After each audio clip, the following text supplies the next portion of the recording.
Hi there, this is Eitan, and today I'm gonna make you a review on the cold steel SRK. Now, the SRK is pros and cons. The SRK is its name stands for Survive and Rescue Knife. It's a well-known model running around, I think, 15, 18, maybe 20 years.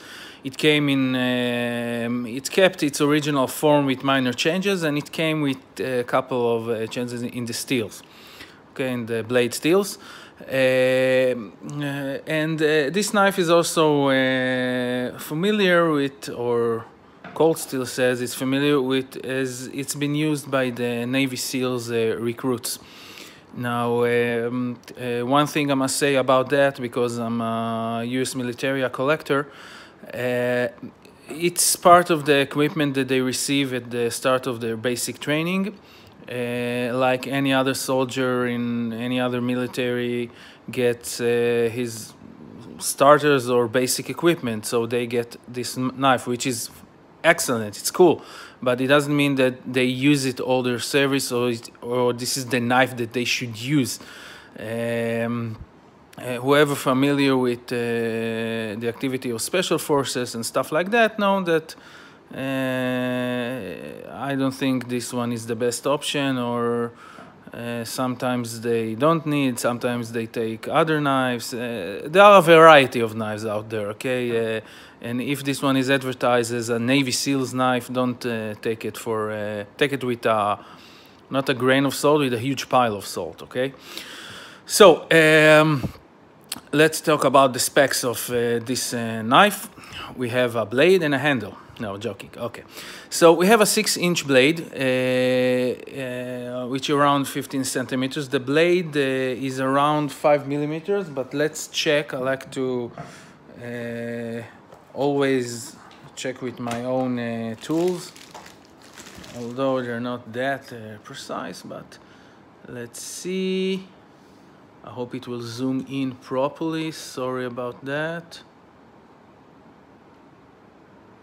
And we see it's a bit more than 5 millimeters, okay? But it's the same. Now we have how you call it now? A hollow grind at the 66% of the blade's height. It's a bit thick behind the edge. Now let's see the blade profile, okay? Straight blade with belly at the front. We call it a drop point. Some people call it buoy. It seems to me like a drop point with a sharp swedge, bit sharp. The handle is made out of Cryex or something similar, injected, molded. The tang is a hidden tang. I think it's up to here, and the handle length is about 4.75 inches, which is around the 15 centimeters. We're talking about a knife that is overall 26, 27 centimeters. It weighs around the 8 ounces, which is 240 grams. Not too heavy, not too light. This is about the knife. The sheath is, I think I covered it all. The sheath is a plasticky material with multiple options to attach it to your vest or other gear. And it has a belt loop that you can put the knife and attach it to your belt, secured by those 2 screws and this plastic flexi piece, okay? So this was just a general overview of this model, and let's talk about its pros and cons. Now, before I start talking about the pros and cons, we need to understand that this is a survival knife. So I look at the pros and cons as a survival knife, okay? Not as a, I don't know, chef knife or stuff like that. A survival knife, the idea behind a survival knife is that this is the only knife that you have, and you need to do everything with it. So it has to be sort of a jack of all trades, but master of none, and need to be tough. Okay, so it's important that it will be tough. You can always try to sharpen a knife, but if it's break, you're done. So it's supposed to be tough. The steel on the blade is SK5, which is I think it's very good for the purpose of this knife. Well, SK5 it's like I don't know, 1080, something like that, like most of the higher carbon carbon steel, sorry, and it will take a very good edge. It is easy to sharpen. It can take some rust, but you can clean it and dry it, so no problem here. And it's tough, okay? If you put enough hardness Rockwell on it, not too high, around, let's say, the 56, the 57, it will be very tough, but it won't keep an edge that well. I think cold steel put it on the 58, 59, so it's also tough. We have a 5mm steel here, so the steel is suitable to that knife, and I like it. So it's one good advantage on this knife. Now I can say that the thickness will allow it to be versatile, so it will be strong, okay? You can do a lot of tough work with it. It's not the excel in slicing, okay? The blade grind starts from the 66% of the blade, something like that, 2/3 of the blade going down in a hollow grind just to give it better slashing or slicing capabilities, but still, it will not excel in that. But it will be tough, so the blade is fine. The handle is nice to hold. It's grippy, you can see that, so it's also nice here.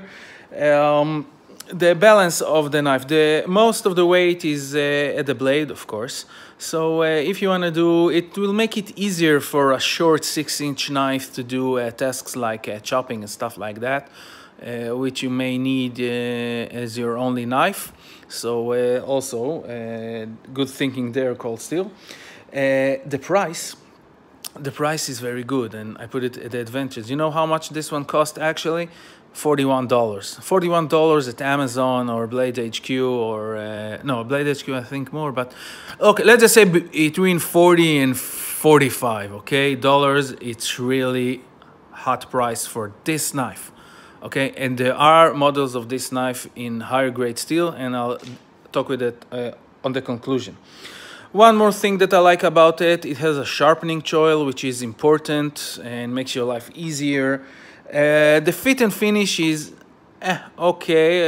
There are good stuff on it. It looks clean and nice, but there are a couple of spots that I will relate to them later. And the sheath has a good spot that it's secure. Okay, you have an option to drain water, you know, if you have liquids there inside. Okay, so this is the good stuff on the sheath, and it's also pretty slim. Okay, how did that get here? I don't know. Okay, now let's talk about and one last thing, the weight. We're talking about 6-inch blade, okay, so the weight for 240 grams with that, it's supposed to be like 300, I would say the weight is okay. Okay, so let's talk about the bad stuff of this knife. So the bad stuff, well, you don't have a guard. This is not actually a guard. It's supposed to be a guard, but it's a rubber Cryex, and the pattern they made here, whatever, it's not holding so hard. Your finger slides, of course, if you have also oil and stuff like that. You can injure yourself very seriously. Now, I know that this knife is supposed to be also with combat features.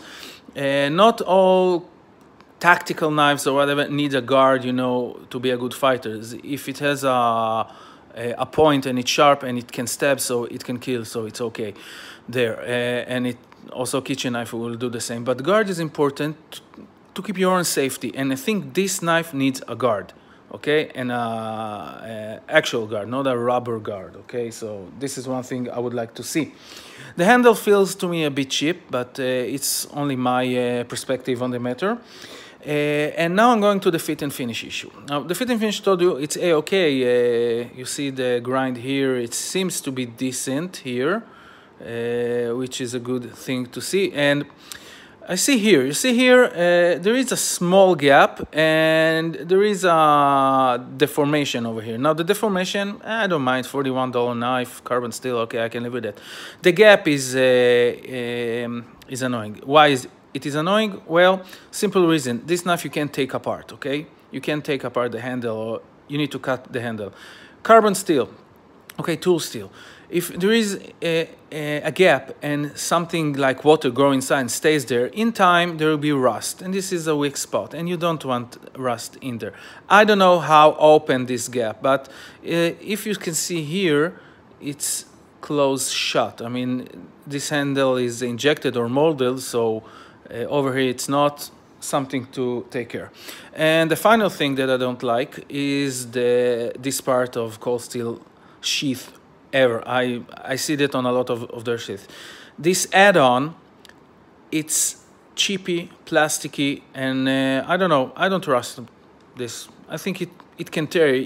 You can get down from a hammer or a jeep, it can clinch to, I don't know, a door handle or something like that. It can easily tear up, okay? And I know cases like that, okay? That people had vests stuck in the Jeep handle, okay? It happens. So the bottom line, it is, I like this knife, personally. $41, cold steel, really. The retail price of that cold steels is $70, but you know, on the web it's around the $40, $50, and it's a good price for a good knife. It's sort of an all-rounder. It's more tough than a slicer. It's a knife that you can beat. Okay, it's a beater. You can baton with it. You can use it as a small pry bar, open crates. Too bad I don't have the Catargus knife with me, but I would show you. It's a knife from World War II that uses two quartermasters to open crates. So it's a chubby, thick knife, and it's also like that, but the blade is not as wide as the World War II model. Never mind. What I'm saying at the bottom line, I think it's a good buy for who wants a survival knife. If you go and you're more into slicing, food prep and stuff like that, you go to a light walk, or even if you're in the army and you don't looking for such a hard use tool, you can look for other options. I doubt if you get other option at that price, at that model, okay? Because it's rarely to see a knife at that price in this quality. It's a good one. So I hope it helped anyone, and take care. And final thing, I think I didn't make the size comparison. I did or didn't, I don't remember. No, I didn't. So let's just see a bit of size comparison before I close up. So this is the knife near the Spyderco PM2. This is near Leatherman Charge Tie. Now this is the knife near SE4, and this is the knife near my next review, cold steel leatherneck. And this is the knife near Bossy interpretation to the Mark II, Team Gemini, which is a huge knife, okay? Big knife. Okay, hope you enjoy it. Take care. Talk to you later.